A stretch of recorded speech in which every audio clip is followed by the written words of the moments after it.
O assessor da Confederação Nacional da Agricultura e da Pecuária, Luiz Antônio Faed, propôs a ampliação da capacidade dos portos brasileiros em mais 70 milhões de toneladas para garantir a expansão do agronegócio. Até 2020, segundo aquele técnico, a ampliação equivaleria a 10% de todo o trâmite de mercadoria pelos portos nacionais no ano passado. Ele destacou que em 2010 o agronegócio exportou 63 bilhões de reais. Para debater a ampliação da capacidade dos portos, convidamos os deputados Alberto Mourão, do PSDB de São Paulo, e Zeca Disseu, do PT do Paraná. Deputado Alberto Mourão, dizem que o Porto de Santos já está em processo de saturação. Ele que teve várias ampliações nos últimos tempos. Isso é verdade? Acho que isso não é só o Porto de Santos. A estrutura portuária, a infraestrutura portuária no país está em processo de colapso. Nós temos aí uma necessidade, a própria Confederação Nacional de Agricultura pontuou essa questão da necessidade de crescimento de 10% só para o setor deles, né?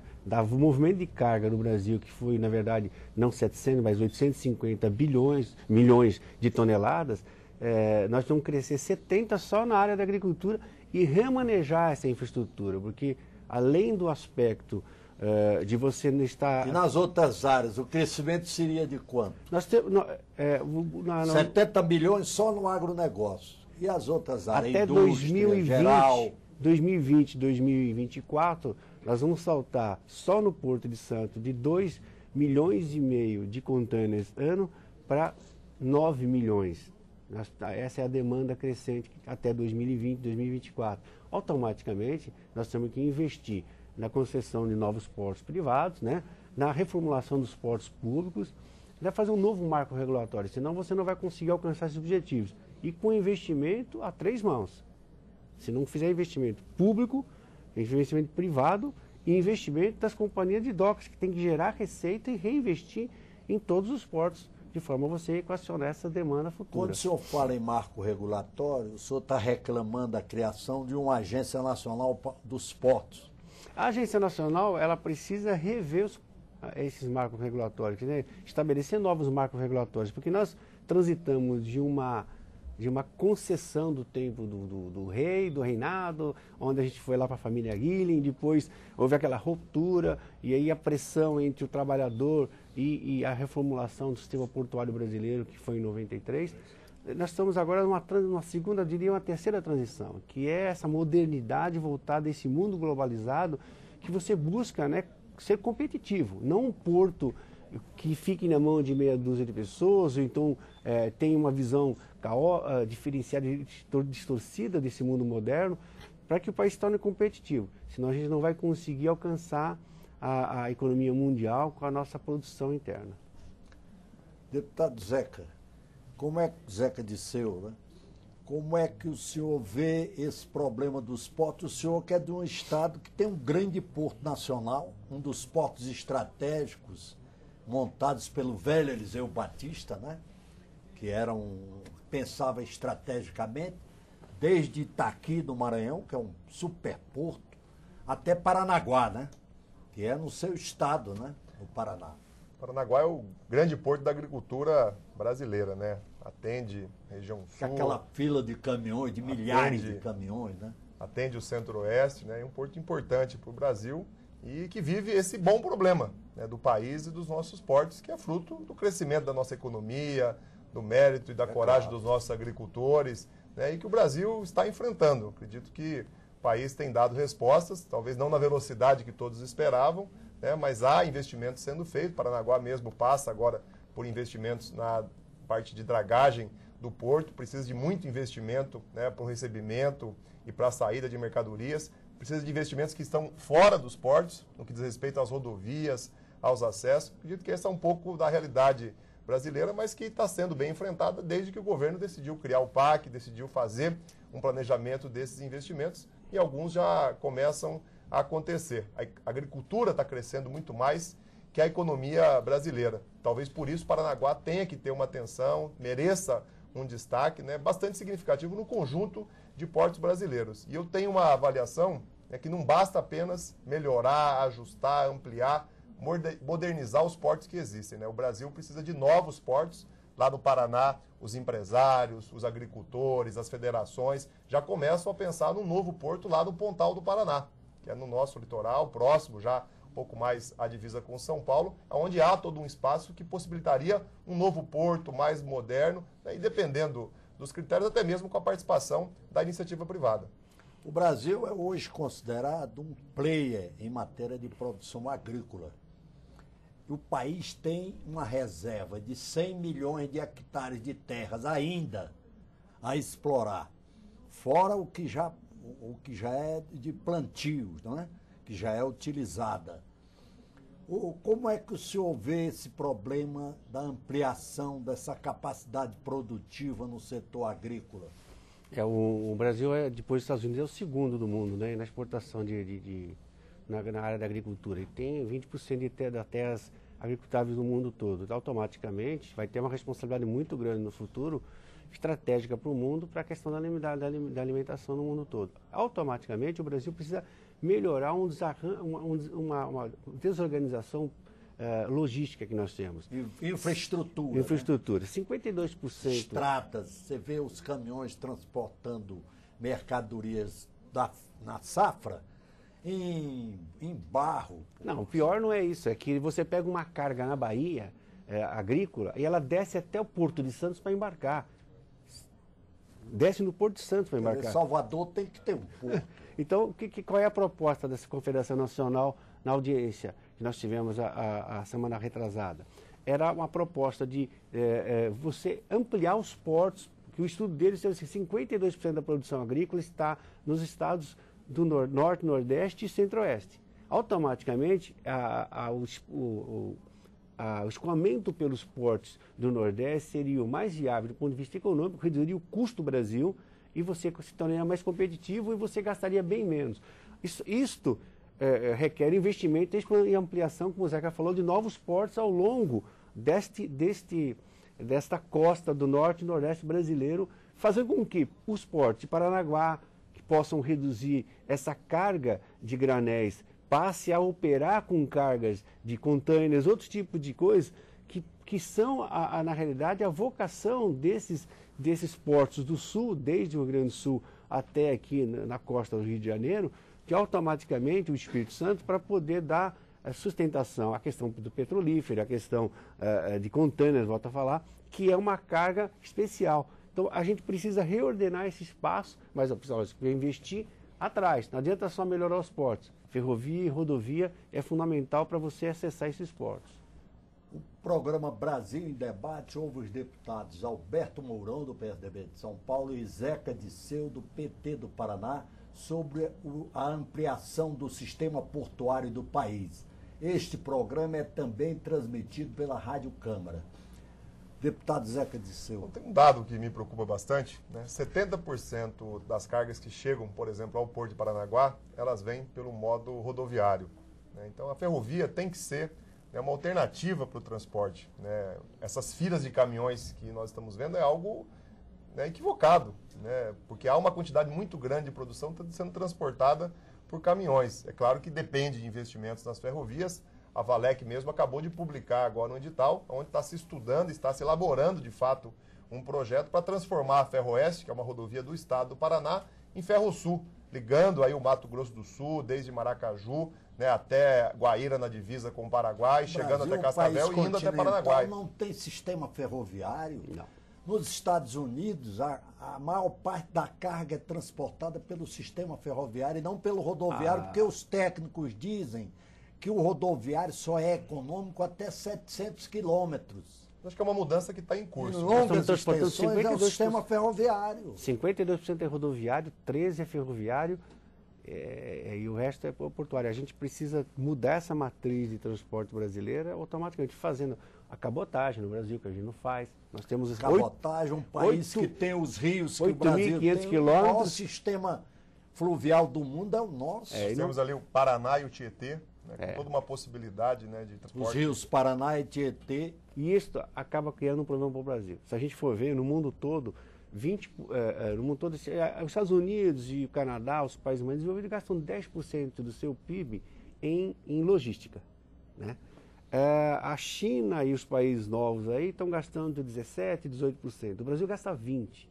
Você tem uma gordura para reduzir custo do Brasil. Precisa reorganizar a logística brasileira. Então, a gente fica falando que o dólar, esse dólar baixo, tem prejudicado a exportação, né? A gente tem criado problemas para o Brasil. Mas, na realidade, é a desorganização produtiva que é mais responsável por isso. Porque nós temos altos impostos e uma logística inadequada que faz com que o custo do Brasil seja maior e a gente não se torne competitivo. Então, antes de a gente começar a reclamar só do dólar, temos que olhar que nós fizemos uma lição de casa. Melhorar a nossa logística para poder se tornar mais competitivo no mercado internacional. Você vê o país que tem hoje, porque o Centro-Oeste é a grande fronteira agrícola do Brasil. O Paraná é um grande estado produtor agrícola, mas com a exploração do Centro-Oeste, graças à Embrapa, que antigamente as terras daqui eram consideradas impróprias para a agricultura. A Embrapa, com uma coisa simples, que é o calcário, tornou extensões de milhões de hectares produtivos, né? E hoje o Centro-Oeste é a grande fronteira agrícola do Brasil, não é? E eu acho que tem um outro ponto que precisa ser O avaliado. caminhão sai daqui e às vezes vai para Paranaguá. Quer dizer, o sistema portuário tem que ter outras opções. Você tem que definir quais são as vocações de cada região produtiva no Brasil, qual é a necessidade de vocação que tem que se vocacionar cada porto brasileiro. Você viu, o leste da Bahia é um grande produtor agrícola, que eu conheço, já fui lá com parlamentares de lá da região. É um grande chapadões que produzem produção agrícola altíssima e perspectiva de crescer muito mais. Quer dizer, o caminhão sai de lá, vai para Santos e Salvador. Porto de Salvador não pode existir? Eu espero que agora o governo está apresentando o plano. Se encarece o custo do... Demais, você não torna menos competitivo o nosso produto. A gente já quer ter um plano nacional de logística portuária que fica pronto em setembro, né? O governo está prometendo em setembro apresentar esse plano nacional de logística portuária. O que a gente espera é que nesse plano, lógico que você vai definir quais são os problemas dentro dos portos, num plano nesse, a gente espera que venha isso. O que tem de problemas para chegar aos portos, porque não adianta captar água e fazer a caixa d'água. Se não tiver tubulação, tem que ter tubulação para chegar lá, para distribuir. Para chegar água na caixa d'água. Porto é assim. Não adianta ter produção e ter porto para escoar se não tiver como chegar nesses portos. Ferrovia, né, e isso dentro dessa lógica, com menos custo.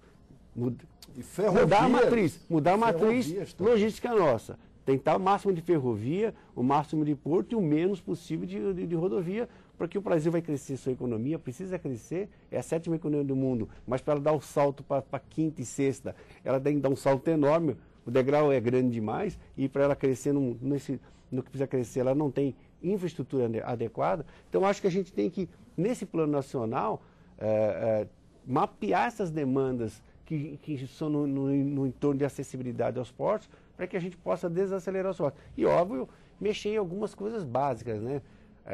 Que são graves dentro dos portos. Você tem uma ideia, no Porto de Santos, um navio demanda 935 documentos. Um navio para carregar e descarregar, ele demanda 935 documentos. Só no porto... Burocracia excessiva, né? Excessiva. É um país colonial, lá de 1500, 1600. Não, um país moderno. E que chega ao absurdo de 7 toneladas de papel por ano. Agora, gente, é um respeito ao meio ambiente, que nós estamos derrubando lá para gastar papel à toa. O que você tem que fazer, espero que o projeto do governo, que é Porto Sem Papel, acelere essa implantação em todos os portos brasileiros o mais rápido possível, em nome do meio ambiente, né? Em nome da burocracia que nós implantamos, que é um absurdo, 935 papéis para aumentar um pouco o navio. A ferrovia Norte-Sul, que é uma ferrovia estratégica, está chegando aqui em Goiás já. Quando vem aquela outra lá do leste, do Centro-Oeste, que vem desde a Bolívia, né? Que é outra ferrovia também estratégica, né? Que passa por cima de uma montanha na fronteira do Brasil com a Bolívia, né? Me permita uma reflexão, Tarcísio. Eu acho que em toda essa discussão, né, a gente tem um outro prisma que precisa ser assim, mais debatido, aprofundado e precisa passar por mudança, que é a maneira do país projetar, contratar e executar as suas obras.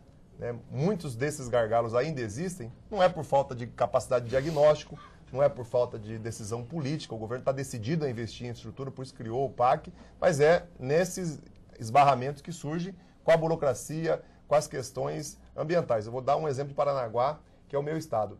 Há 50 milhões disponíveis ao Porto de Paranaguá, investimentos do PAC, do governo federal, há 3 anos e a obra não é executada. Se tentou por 2 vezes fazer... sempre para restos a pagar.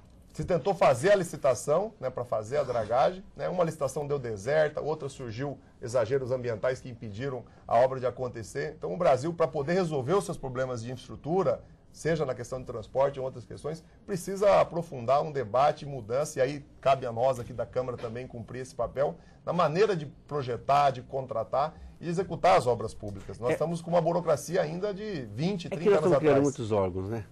É muito órgão. Na TV Câmara houve os deputados Alberto Mourão, do PSDB de São Paulo, e Zeca Disseu, do PT do Paraná, sobre a ampliação do sistema portuário do país. Pois não, deputado? A gente precisa, assim como você precisa de ter um porto sem papéis, sem burocracia, nós precisamos ter a liberação de toda a infraestrutura, todas as necessidades brasileiras para que o Brasil continue crescendo. Nós temos que desburocratizar. Na questão ambiental, o Zeca tem razão. Se você for levantar, a maior parte desses 35 portos públicos que nós temos aí, alguns, a maioria deles em processo de ampliação, né, de planejamento de ampliação, a maioria deles que estão com recursos alocados do PAC não conseguiram as suas licenças nem de ambientais, nem a primeira fase. Porque... O senhor disse que essa ampliação do sistema portuário, o governo vai anunciar o projeto dentro Plano Nacional.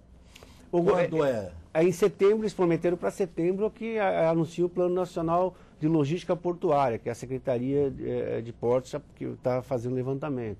Eu espero que dentro disso ela mostre, né, as demandas que nós temos futura e os problemas que nós temos para superar essas demandas, né? Porque um plano você tem que ter, na verdade, o percurso que você vai fazer para alcançar aqueles objetivos que ali traçados, né?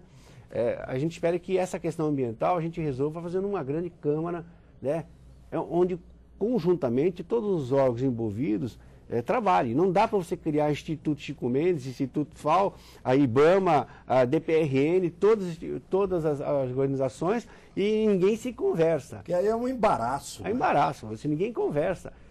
O Porto de Santos não foi colocado ainda feita a lateral o arroncamento do porto, porque não tem a liberação ambiental. Então, nós estamos falando há quanto tempo que nós vamos investir e for separado alguns bons milhões para o Porto de Santos e não anda. Só que a economia continua crescendo. Bem ou mal, ela cresce 3%, 4% ao ano. Isso vai requerer uma demanda que está crescendo, está estocando problemas. Nós vamos ter, gradativamente, um caminho de um apagão portuário. E um PIB de mais de 3 trilhões, né? 3 trilhões e meio. 4 trilhões para esse ano. 4 trilhões, né? Isso dá mais de 2 trilhões de dólares. Tá. É muito dinheiro, né? Na primeira etapa do PAC tinha mais de 3 bilhões previstos para investimentos em dragagem, melhoria da infraestrutura, né, da própria estrutura do porto, né? E muitos desses recursos estão disponíveis, estão liberados, mas não acontece por causa desses obstáculos que foram citados aqui. Agora, na fase 2, há mais 3 bilhões. Nós estamos falando de 7 bilhões e meio de investimentos que o país tem condição de fazer, tem dinheiro, tem decisão, tem vontade política, mas muitas vezes não está acontecendo por causa desses embaraços ambientais, burocráticos, muitas vezes por ações do Ministério Público, decisões do Tribunal de Contas da União. Então, acho que talvez com o surgimento, né, desse Plano Nacional de Logística Portuária, que a Secretaria de Portos está preparando, talvez um diálogo maior com o Tribunal de Contas da União, com o Ministério Público, talvez até um grupo de trabalho, uma mesa redonda constante, né? Possa... O Congresso, envolver o Congresso. Exatamente. Tem que envolver o Congresso e nós estamos falando, aí você está falando, Zeca, nós temos planejado pelo PAC 9 bilhões e 800 milhões para o PAC para a questão portuária.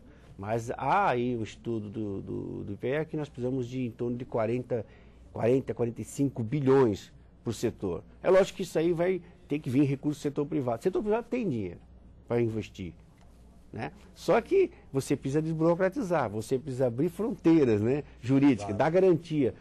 A segurança jurídica é fundamental. Esse país não tem segurança jurídica. No dia que o cidadão chega lá com a moto niveladora para começar a operar uma concessão que recebeu e tem todas as licenças ambientais, chega uma notificação judicial dizendo para ele parar. A fixação dos marcos regulatórios já foi um esforço para definir essa segurança jurídica. Eu diria que nós devemos fazer um marco regulatório da licença ambiental no país. Consolidar a legislação, estabelecer regras claras de licença ambiental e prazo para todo mundo gritar. Agora, o diabo é que as regras aí são subjetivas. São subjetivas, mas... Tem as ONGs do meio ambiente que entram na história. Mas não só prazo, mas responsabilidades. Né? Muitas decisões ambientais, muitas decisões judiciais, né, com o objetivo de preservar o interesse público, acabam trazendo prejuízos, danos a obras que estão em andamento, né, obras que se perdem no passar do tempo com as interrupções que são feitas e que depois se mostraram equivocadas. Então, quem fez a interrupção,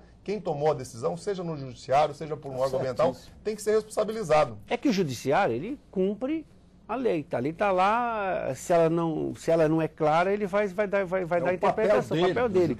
Porque se você não tiver um marco regulatório estabelecido, nunca vai ser claro, mas que possa ser o máximo possível de clareza, estabelecendo quais as obrigações e qual a participação no momento certo, em cada fase, do Ministério Público, das organizações não governamentais, e que momento elas têm que opinar e gritar, para que depois não fique assim, ó, eu vou ficar calado na minha casa, e quando tiver tudo terminado e baterem o selo para autorizar a começar, eu vou lá e grito. Eu vou no judiciário e peço uma liminar para parar aquela obra que vai começar.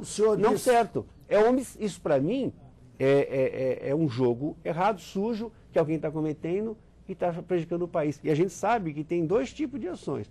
Uma da perversidade daquele que não quer nada que caminhe, e outra da questão estratégica, de alguém que é pago para fazer isso. Nós temos organizações não governamentais neste país que estão a serviço do exterior, não estão a serviço do país, e nem da preservação ambiental, de nada. Elas estão a serviço, na verdade, de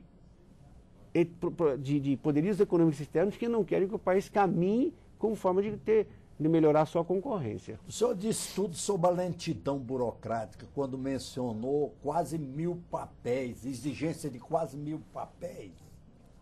É um cúmulo, um país moderno, isso é de um país colonial, dos 1500, 1600. Você sabe o que acontece? Eu falei ontem na comissão, numa comissão que nós no Brasil temos um problema grave, né? A cultura nossa é italiana, portuguesa e francesa, né? Absorvemos o italiano, aquela falcatrua toda que a gente vê assistir, do francês, aquele poema sério, né? Da burrice às vezes, né? Porque ele é meio assim, né? A gente acha que mas eles são meio malucos. E dos portugueses. E dos portugueses o cartorial. É selo. Veio desde o século XVI. Quando eles chegaram aqui com aqueles navios e botaram 15 mil pessoas para morar em casas que eles não tinham. Chegaram com 15 mil pessoas e não tinham serviço para eles, aí deram um cartório para cada um, para poder pelo menos ter serviço. Nosso tempo está esgotado. O senhor quer dizer alguma coisa? Eu queria lembrar que, eu acho que além dessa questão de carga, de transporte, olhando a indústria, a agricultura, né, os nossos portos eles vão servir a Copa do Mundo e as Olimpíadas, na questão de transporte de passageiros.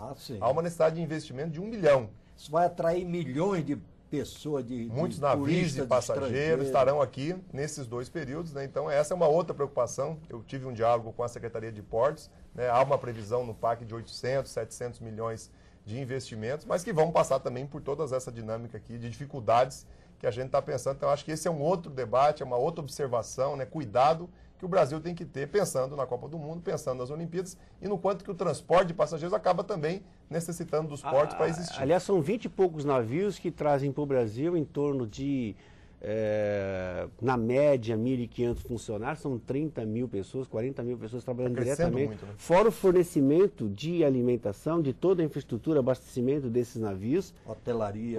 Todo esse processo de abastecimento, que cada porto que ele chega, ele aporta, ele tem que reabastecer o navio, e o fornecimento de mão de obra local, que está crescendo bastante. E como com aquele acerto feito com o Lula na época, aumentou o número de